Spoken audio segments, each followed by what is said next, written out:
नमस्कार, इस खास शो में आपका स्वागत है। मैं हूं आपके साथ आस्था कौशिक। मैं आपको बताऊंगी सीमा हैदर पर एक और जानकारी सोशल मीडिया पर तैर रही है। दावा यह किया जा रहा है कि सीमा हैदर पाकिस्तानी आर्मी में मेजर है। इससे पहले भी उस पर जासूस होने के आरोप लगते हैं। बाकायदा एक तस्वीर भी वायरल हो रही है। विस्तार से खबर दिखाएंगे। नमस्कार, मैं हूं आपके साथ अमित गर्ग शुक्ला। मैं आपको बताऊंगा कि पहली बार रक्षाबंधन मना रही सीमा हैदर की क्या तैयारियां हैं और सीमा हैदर ने किससे राखी बांधी। नमस्कार, मैं हूं अनुपम और मैं आपको बताऊंगा बॉलीवुड एक्ट्रेस राखी सावंत के बारे में। जानते ही हैं आप राखी सावंत को, जहां जाती हैं चर्चाओं में रहती हैं और विवादों का चोली दामन का उनका साथ रहता है। आखिर राखी सावंत ने ऐसा क्या किया है कि उनको एक बार फिर रोने पर मजबूर होना पड़ा है और उनकी रोती हुई तस्वीरें सोशल मीडिया पर वायरल हो रही है।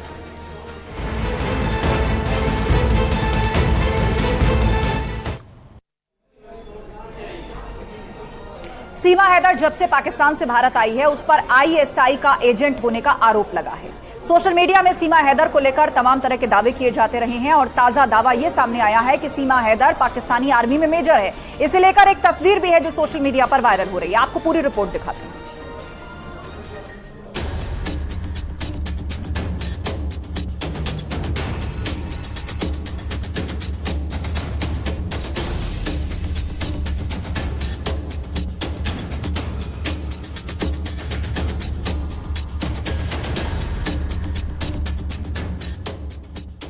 पाकिस्तान से आई सीमा हैदर के चर्चे दूर दूर तक है। सोशल मीडिया पर सचिन मीणा के साथ उसकी लव स्टोरी पर बहुत बातें हो चुकी हैं। इतना ही नहीं, दोनों की प्रेम कहानी पर फिल्म भी बन रही है। हालांकि फिल्म के नाम को लेकर रशाकशी जारी है। मामला अदालत तक पहुंच गया, लेकिन सीमा हैदर पर तूफान है कि थमने का नाम नहीं ले रहा। अब सीमा हैदर के बारे में सोशल मीडिया में एक और खबर आई है, जिससे बवाल खड़ा हो गया। इसमें सीमा हैदर को पाकिस्तानी आर्मी का मेजर बताया जा रहा है और सोशल मीडिया पर एक महिला की फोटो भी वायरल हुई है, जिसके बारे में दावा किया जा रहा है कि वो सीमा हैदर ही है। यही है वो तस्वीर जिसे सीमा के नाम के साथ जोड़ा जा रहा है। टीवी स्क्रीन पर जो तस्वीर दिखाई दे रही है, वो पाकिस्तानी आर्मी में तैनात मेजर सामिया रहमान की बताई जा रही है और ये दावा किया जा रहा है कि सीमा हैदर ही सामिया रहमान है। इस तरह के कई ट्वीट सामने आए, जिसमें सीमा हैदर को पाकिस्तान की आर्मी में मेजर बताया गया है। इस वेरीफाइड ट्विटर यूजर भगवा क्रांति ने थोड़े समय पहले ही एक ट्वीट किया, जिसमें लिखा गया कि सीमा हैदर भारत एक खास मकसद से आई है। उसका असली नाम सामिया रहमान है और वो पाकिस्तानी आर्मी से ताल्लुक रखती है।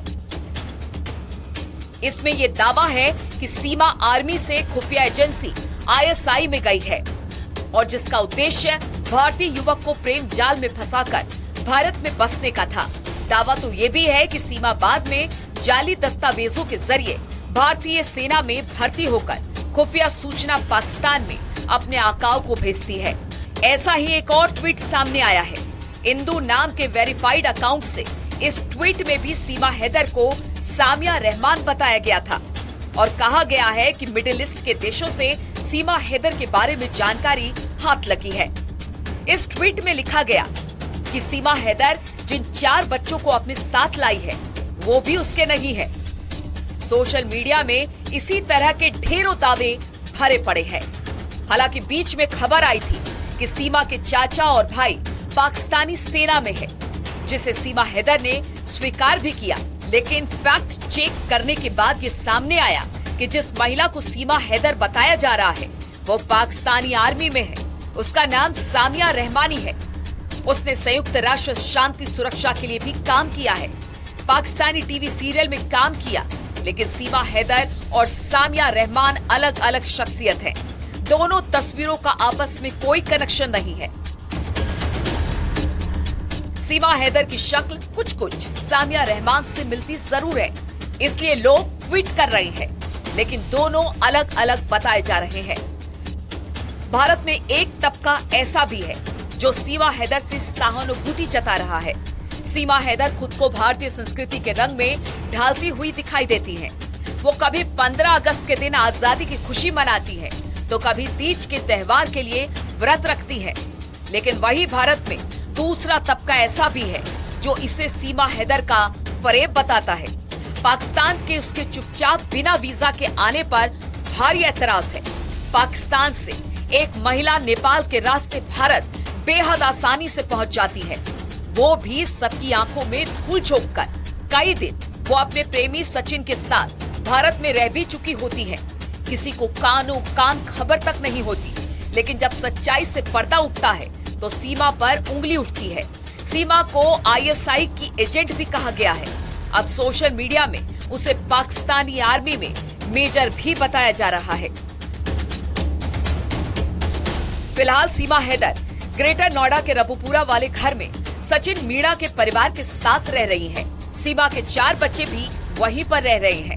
उत्तर प्रदेश एटीएस सीमा और सचिन से पड़ताल कर रही है।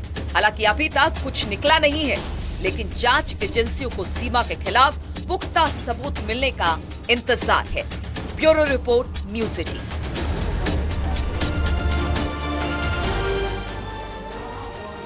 सीमा हैदर जब से भारत आई हैं, यहाँ के हर व्रत त्योहार वो मना रही हैं। इसी कड़ी में अब उन्होंने रक्षाबंधन की तैयारियां भी कर ली हैं और आज उनको एपी सिंह के रूप में एक भाई भी मिल गया।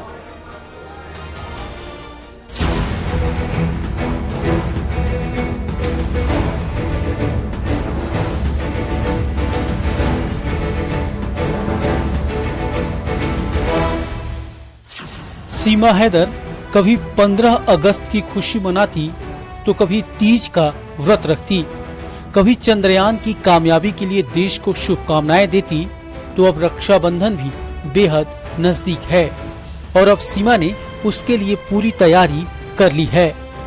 पिछले दिनों सीमा ने पीएम मोदी, यूपी के सीएम योगी आदित्यनाथ समेत कई राजनीतिक हस्तियों को राखी भेजी थी। वहीं अदालत में सीमा की तरफ से पैरवी कर रहे वकील एपी सिंह सीमा के रबुपुरा वाले घर पहुंचे, जहां उन्होंने सीमा से राखी बंधवाई और सीमा की ताउम्र रक्षा का वचन दिया। सीमा हैदर के वकील एपी सिंह पहुंचे हुए हैं रबुपुरा और हमारे साथ सीधे बातचीत के लिए। सबसे पहले आप बताइए, राखी बंधवा ली? हाँ, राखी बंधवा ली है, राखी बांधी है ये राखी। आज क्या भाई ने अपनी बहन को क्या वचन दिया?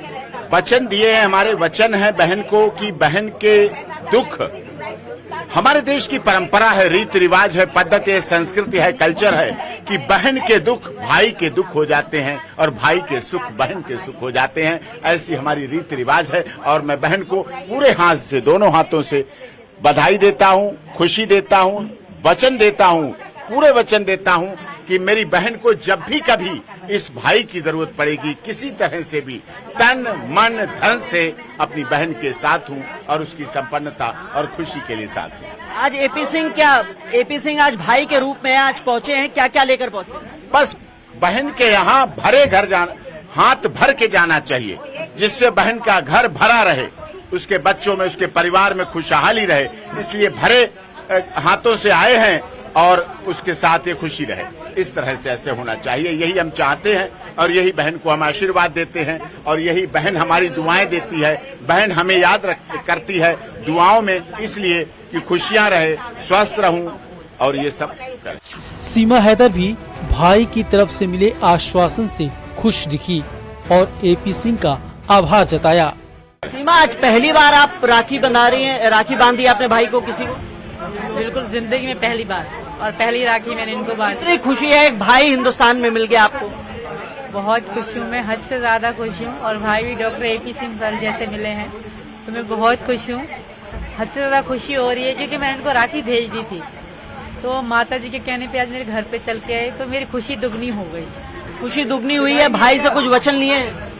हाँ, मैंने एक ही वचन लिया है कि मेरे इनका हाथ मेरे सर पे बना रहे और ये हमेशा खुश रहें, सलामत रहें। मैं भगवान से प्रार्थना करूंगी हमेशा इनका स्वास्थ्य ठीक रहे, लंबी उम्र की। नागरिकता पर क्या बोलेंगे? भाई से कुछ उस पर भी वचन लिया? मेरे भाई बहुत बड़े वकील हैं तो मुझे इन पर विश्वास है क्योंकि मैं गलत नहीं हूँ। मोहब्बत ही मेरा मकसद था, प्यार ही सचिन का मेरा मकसद था, तो मुझे विश्वास है, बाकी फैसला कानून करेगा और मुझे अपने भैया पे पूरा विश्वास है। आपने राखी भी भेजी और भी जगह, कहाँ भेजी? भेजी है, मोदी जी, योगी जी, इन सबको भेजी है, बिल्कुल भेजी है और मन से भेजी है और मुझे विश्वास है वो स्वीकार भी करेंगे। न्यूज़ 18 संवाददाता हिमांशु शुक्ला ने एपी सिंह से सीमा की नागरिकता पर सवाल पूछा तो उन्होंने कहा कि नागरिकता बेहद ही छोटी चीज है। वो सीमा का साथ हमेशा देंगे। बहन को आप क्या वचन देने आए? बहन को भारतीय नागरिकता का भी वचन देने आए? भारतीय नागरिकता का वचन बहुत छोटा है। बहन के लिए तन समर्पित, मन समर्पित, धन समर्पित, चाहता हूँ और भी कुछ दूं तुझे है मेरी प्यारी बहन सीमा। सब कुछ दूं जीवन में, उसको खुशियों से घर भरा रहे, उसके घर संपन्नता रहे, सुखी रहे, ये रहे जीवन में। ये राखी, ये कच्चा धागा, ये हमें याद दिलाता है, साल भर के लिए त्योहार याद दिलाता है कि बहन के सारे दुख भाई के दुख हो जाते हैं और भाई के सारे सुख हम अपनी बहन को पूरे आशीर्वाद के साल भर या आजीवन? नहीं, साल भर तो मनाया जाता है, इसलिए होता आजीवन के लिए है, आजीवन होता है, लेकिन इसे साल भर रिपीट करते रहते हैं जिससे भूल न जाएं, रिन्यूअल करते रहते हैं, याद बनी रहे।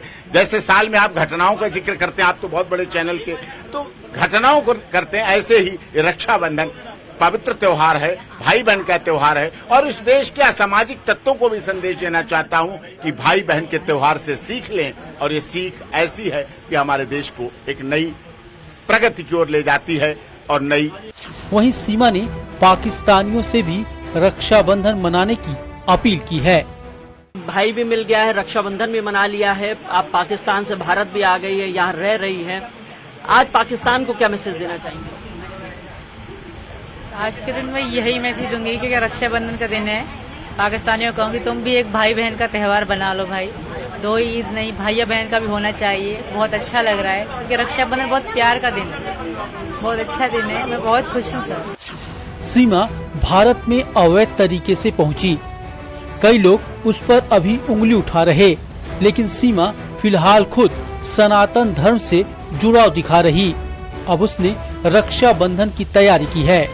न्यूज़ 18 के लिए ग्रेटर नोएडा से हिमांशु शुक्ला की रिपोर्ट।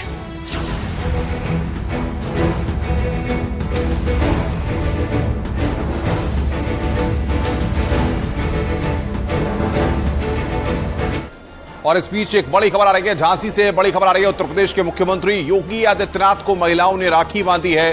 दरअसल उत्तर प्रदेश के मुख्यमंत्री योगी आदित्यनाथ झांसी के दौरे पर हैं और इसी दौरान महिलाओं ने वहां पर मुख्यमंत्री को राखी बांधी है।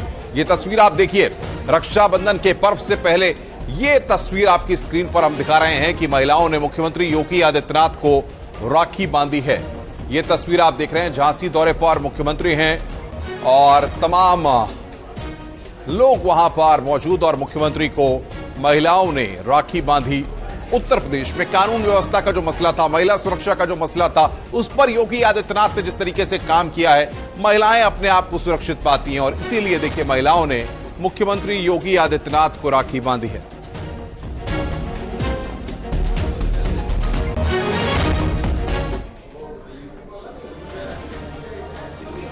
और इस वक्त एक बड़ी खबर आपको बता दें, रक्षाबंधन से पहले प्रधानमंत्री मोदी ने उज्ज्वला के लाभार्थियों को बड़ा तोहफा दिया है। उज्ज्वला योजना के लाभार्थियों को बड़ा तोहफा दिया है। मोदी कैबिनेट में घरेलू गैस सिलेंडर को 200 रुपए सस्ता करने की मंजूरी दी गई।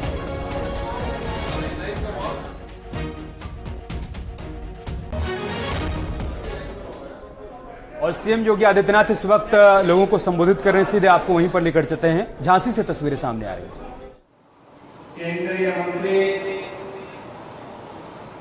माननीय श्री भानु प्रताप वर्मा जी,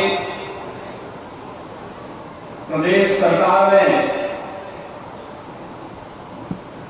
मेरे साथ मंत्रिमंडल के मेरे वरिष्ठ सहयोगी,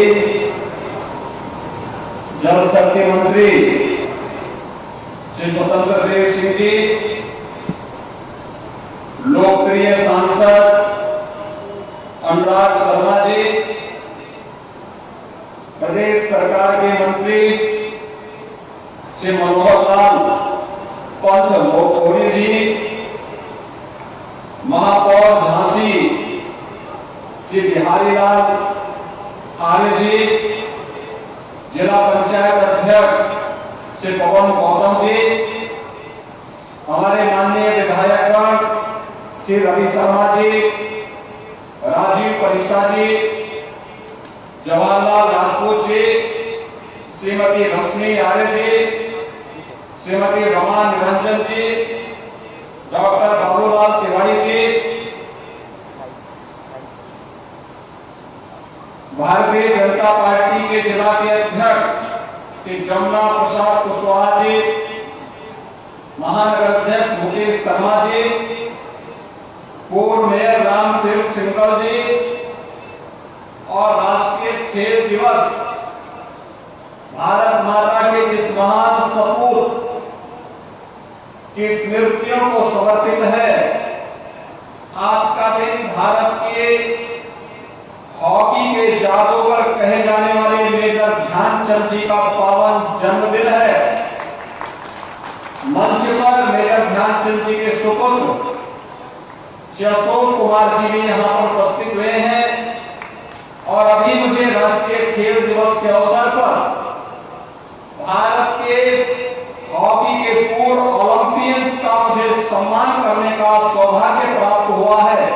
ऐसे सभी भारत माता के हमारे महान सपूत हॉकी के पूर्व ओलंपियंस, झांसी के मेरे सभी उपस्थित भाइयों बहनों,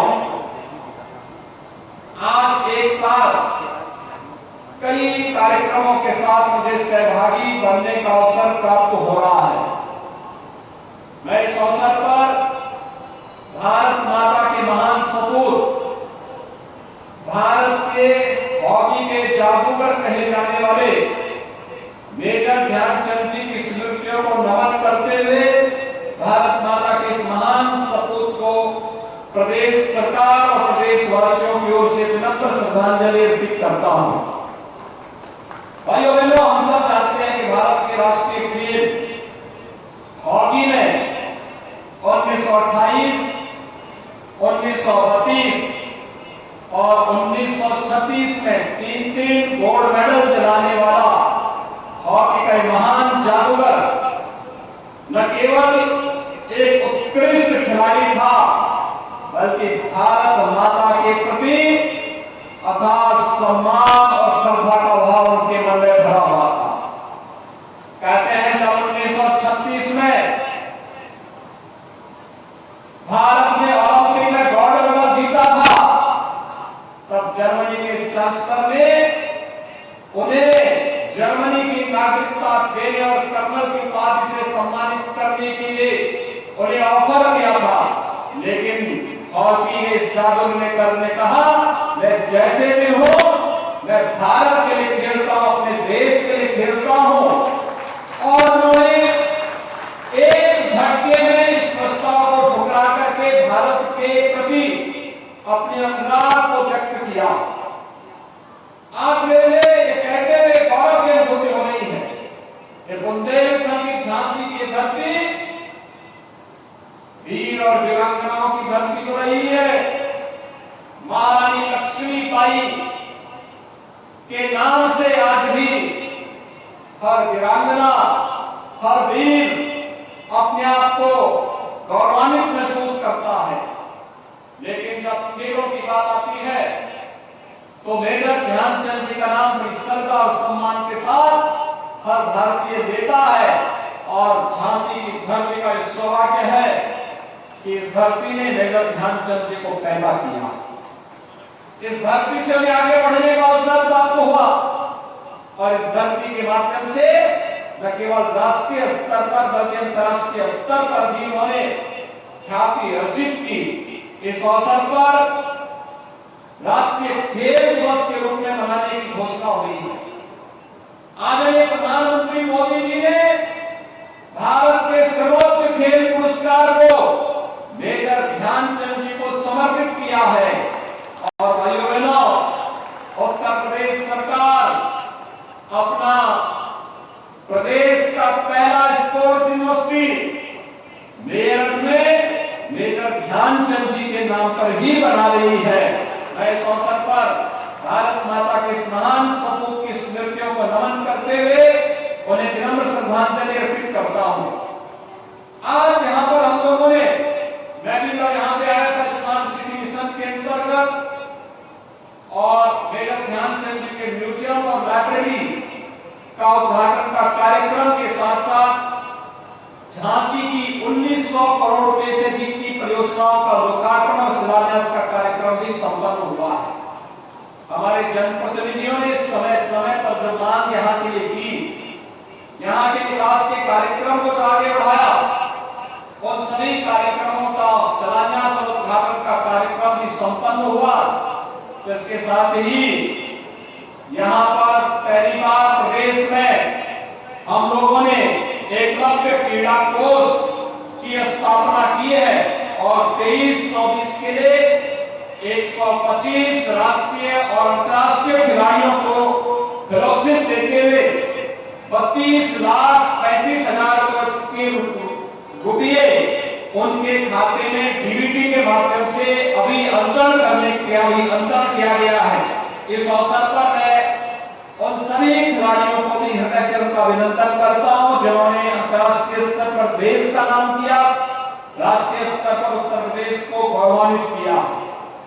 आज यहाँ पर 1900 करोड़ रुपए की जो परियोजनाएं हैं उनमें से मुझे 2-3 परियोजनाओं को बहुत नजदीक से देखने का अवसर प्राप्त हुआ। मैंने स्मार्ट सिटी मिशन के अंतर्गत झांसी के अंदर बनी हुई लाइब्रेरी को देखा और मैं चाहूंगा हर विद्यार्थी, हर नौजवान उस लाइब्रेरी में एक बार जरूर जाए। कितनी अच्छी लाइब्रेरी बनी हुई है। पहले क्या था, आज क्या है। स्मार्ट सिटी मिशन प्रधानमंत्री मोदी जी का मिशन है और मिशन के अंतर्गत बनी हुई लाइब्रेरी अपने आप में स्मार्ट सिटी मिशन की सफलता को एक नया आयाम प्रदान करता है। और साथ ही साथ यहाँ पर मेजर ध्यानचंद जी का म्यूजियम भी बनाया गया है। हर खिलाड़ी से हरिवा से मैं कहूंगा कि मेजर ध्यानचंद जी के प्रति समर्पण का भाव क्या है। यह म्यूजियम उसका मूर्त रूप है, आप उसको भी जरूर देखिएगा। आज बुंदेलखंड विकास की नई ऊंचाइयों को प्राप्त कर रहा है। भाइयों बहनों, जब मैं पहली बार बुंदेलखंड में आया था मुख्यमंत्री बनने के बाद, तो उस समय प्रधानमंत्री जी ने मुझे कहा था कि सबसे पहले बुंदेलखंड की ही यात्रा करना है। और भाइयों बहनों, मैं बुंदेलखंड आया था। जब मैं यहाँ आया था तो स्वतंत्र देव जी ने, यहाँ के माननीय जनप्रतिनिधियों ने मुझे कहा कि बुंदेलखंड में कनेक्टिविटी भी नहीं है और पानी की भी समस्या है। आज मुझे बताते हुए प्रसन्नता है भाइयों बहनों, जल जीवन मिशन में हर घर नल की योजना प्रभावी ढंग से क्रियान्वित हो रही है।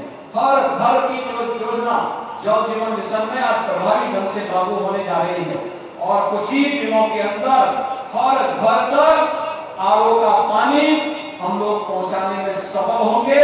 बुंदेलखंड का एक सपना साकार हो जाएगा। इसके साथ ही बुंदेलखंड की सिंचाई की तमाम परियोजनाओं को पूरा किया गया है। बुंदेलखंड में बुंदेलखंड एक्सप्रेस वे आज बुंदेलखंड के विकास को एक नई ऊंचाई प्रदान कर रहा है। तो साथ साथ झांसी की रानी लक्ष्मीबाई की ये भूमि आज डिफेंस कॉरिडोर के नाम पर भी जानी जा रही है। डिफेंस मैन्युफैक्चरिंग कॉरिडोर झांसी में भारत डायनेमिक्स की यूनिट स्थापित हो रही है। एक नोड झांसी में और एक नोड चित्रकूट में विकसित हो रहा है। तो भाइयों बहनों, इसके साथ ही 38,000 एकड़ क्षेत्रफल में नोएडा, ग्रेटर नोएडा की तर्ज पर हम लोग बुंदेलखंड के औद्योगिक विकास के एक नए कार्यक्रम को लेकर के आए हैं और इसके माध्यम से 8,000 करोड़ रुपए की इस परियोजना में 6,000 करोड़ रुपए हमने बुंदेलखंड को पहले रिलीज कर दिए हैं, जिसमें औद्योगिक गलियारा बनेगा। और मैं कहूंगा, अब तक बुंदेलखंड का नौजवान नौकरी रोजगार के लिए भले बुंदेलखंड से प्लान कर रहा होगा, लेकिन भाइयों बहनों, defence corridor, Bundelkhand express way और एक्सप्रेस वे के साथ जब यहाँ पे औद्योगिक दृश्य विकसित क्षेत्र बनेगा तो भाइयों बहनों, दुनिया कार्य करने के लिए झांसी बुंदेलखंड में आएगी और यह नौकरी और रोजगार के एक नए हब के रूप में स्थापित होगा। यह जो क्षेत्र विकसित हो रहा है, एक तरफ बुंदेलखंड एक्सप्रेस वे है, दूसरी तरफ कानपुर झांसी राष्ट्रीय राजमार्ग और इसके बीच में बनेगा एक नया एयरपोर्ट जो झांसी के विकास को एक नई ऊंचाई प्रदान करेगा।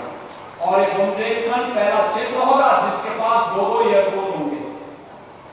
एक एयरपोर्ट झांसी में एक चित्रकूट में, ललितपुर में भी हमारा फार्मा पार्क एक नई गति पकड़ रहा है। और भाइयों बहनों, जब आज बुंदेलखंड के विकास को हम देखते हैं तो मुझे बहुत अच्छा लगता है, सुखद अनुभूति होती है। जो प्रधानमंत्री जी की मंशा थी, बुंदेलखंड विकास की नई ऊंचाइयों को प्राप्त करे, हमारे सांसद जी, हमारे विधायक जी, हमारे विधायकों ने इनके मेहनत से, इनके पुरुषार्थ से आगे कदम पकड़ती जा रही है। ये जो प्रस्ताव रखते हैं, हम बुंदेलखंड के विकास को ध्यान में रखकर यहाँ की माताओं की, यहाँ की बहनों के, यहाँ के युवाओं के, यहाँ के किसानों के परिश्रम को ध्यान में रखते हुए हम उसको नजरअंदाज नहीं करते, कहते हैं कम होगा, मना नहीं करते, कहते हैं जितना पैसा चाहिए बुंदेलखंड के लिए उतना पैसा वहां के विकास के लिए लगाएंगे। और आज मैं एक बार फिर से विशेष रूप से मैं यहाँ पर आया हूँ बुंदेलखंड की धरती को नमन करने के लिए, महारानी लक्ष्मीबाई की इस पावन धरा को नमन करने के लिए और मेजर ध्यानचंद जी की इस पावन धरा को नमन करने के लिए विशेष रूप से आया हूं राष्ट्रीय खेल दिवस के अवसर पर अपने सभी खिलाड़ियों का अभिनंदन करने के लिए, जो राष्ट्रीय और अंतर्राष्ट्रीय स्तर पर भारत के गौरव को बढ़ाने का कार्य कर रहे हैं। हमारे इतने ज्यादा ओलंपिक्स आज भी कितने मजबूती के साथ काम कर रहे हैं। और मैं खेल सचिव सुहास अग्रवाल, ये स्वयं ओलंपियन है, आपने देखा होगा टोक्यो ओलंपिक में इन्होंने भारत के लिए सिल्वर मेडल जीता। ओलंपिक में इनके खेल का एक अपना तरीका है और वे स्वयं सचिव हैं, आरपीसी भारतीय टीम हॉकी टीम के कैप्टन रहे हैं, खेल निदेशक हैं। और मैं चाहूंगा ये जितने पुराने खिलाड़ी हैं, अंतर्राष्ट्रीय खिलाड़ी हैं, इन्हें कहीं ना कहीं कोच के रूप में इन्हें भारत अपनी टीम का हिस्सा बना करके, अलग अलग टीमों का हिस्सा बना करके इन्हें उत्तर प्रदेश सरकार के साथ जोड़ने की आवश्यकता है। अपने नवोदित खिलाड़ियों के प्रशिक्षण को आगे बढ़ाने की आवश्यकता है। राज्य सरकार खेल और खिलाड़ियों को, डबल की सरकार खेल और खिलाड़ियों को प्रोत्साहित करने के लिए पूरी प्रतिबद्धता के साथ कार्य करेगी। एक बार फिर से बुंदेलखंड वासियों को और खासतौर पर झांसी के जनता जनार्दन को, जिन्होंने हमारे योग्य जनप्रतिनिधियों को चुना, इन योग्य जनप्रतिनिधियों के परिणाम स्वरूप यहाँ पर विकास की परियोजनाएं आ रही हैं। 1900 करोड़ रुपए की परियोजनाओं के लिए उन्हें हृदय से बधाई देता हूँ, उनका अभिनंदन करता हूँ और एक बार फिर से मेजर ध्यानचंद जी को उनकी पावन जयंती के अवसर पर विनम्र श्रद्धांजलि अर्पित करते हुए अपनी वाणी को विराम देता हूँ। धन्यवाद, जय हिंद। बहुत बहुत धन्यवाद, आभार माननीय, आपके प्रेरणादायी उद्बोधन के लिए। मैं